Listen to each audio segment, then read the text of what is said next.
Hello అండి, welcome to budget fashion. First time మన ఛానల్లో నేను ఫీడింగ్ కుర్తీ స్టిచ్ చేసా. లాస్ట్ టైము నార్మల్ పంజాబీ టాప్కి పెట్టానండి జిప్స్, కానీ నేను ఎందుకో సాటిస్ఫై అవ్వలేదు. కానీ ఇప్పుడు మాత్రం ఫుల్ సాటిస్ఫై అనమాట. నాకు మంచిగా అనిపించింది స్టిచ్ చేసిన తర్వాత. అండ్ ఈ ఫ్యాబ్రిక్ గురించి స్పెషల్గా చెప్పుకోవాలి. నేను మీషోలో ఆర్డర్ పెట్టాను. మనకి రీజనబుల్ ప్రైస్లో క్వాలిటీ చాలా బాగుంది. దీని లింక్స్ నన్ను అడగండి, దానికంటే నేను మీకు ఒకటి చెప్తాను. జస్ట్ మీషోలోకి వెళ్ళి కాటన్ ఫ్యాబ్రిక్స్ అని కొట్టండి.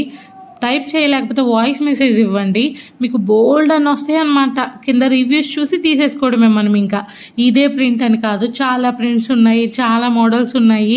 చక్కగా విష్ లిస్ట్లో పెట్టుకొని రివ్యూస్ ఎత్తుక్కొని తీసుకుంటే బెటర్ అని అనుకుంటున్నాను నేను.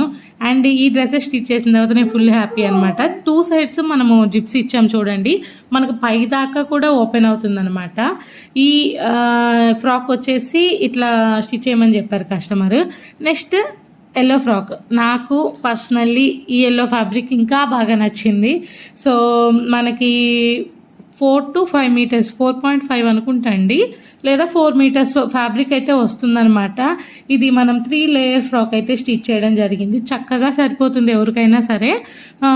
దీంట్లో నేను ఒక మిస్టేక్ చేశానమాట. ఫస్ట్ టైం స్టిచ్ చేయడం కదా, జిప్ కింద నుంచి పైకి వచ్చేలాగా మనం స్టిచ్ చేయాలి. నేను పైనుంచి కిందకి వచ్చేలాగా స్టిచ్ చేశాను. సో తర్వాత రియలైజ్ అయ్యాను, కానీ మొత్తం తీస్తే ఇంకా డ్రెస్ పాడైపోతుందని వదిలేశాను అనమాట. సో మీరు కూడా స్టిచ్ చేయించుకోవాలి అనుకుంటే పైన మన వాట్సాప్ నెంబర్ ఉంటుంది, ఆ నెంబర్ని అయితే కాంటాక్ట్ అవ్వచ్చు. కేవలం ఇలాగా ఫ్రాక్స్ లానే కాదు, ఈ ఎల్లో ఫ్యాబ్రిక్ అయితే నాకు కార్డ్ సెట్గా కూడా బాగుంటుంది అనిపించింది. సో ఒక ట్రైల్ ఇవ్వండి అంతే. మీషోలోకి వెళ్ళి కాటన్ ఫ్యాబ్రిక్స్ అని కొట్టండి. మనకి క్వాలిటీ బాగోకపోతే రిటర్న్ ఆప్షన్ ఒకటి ఉంది కాబట్టి చెక్ చేసుకోవచ్చు.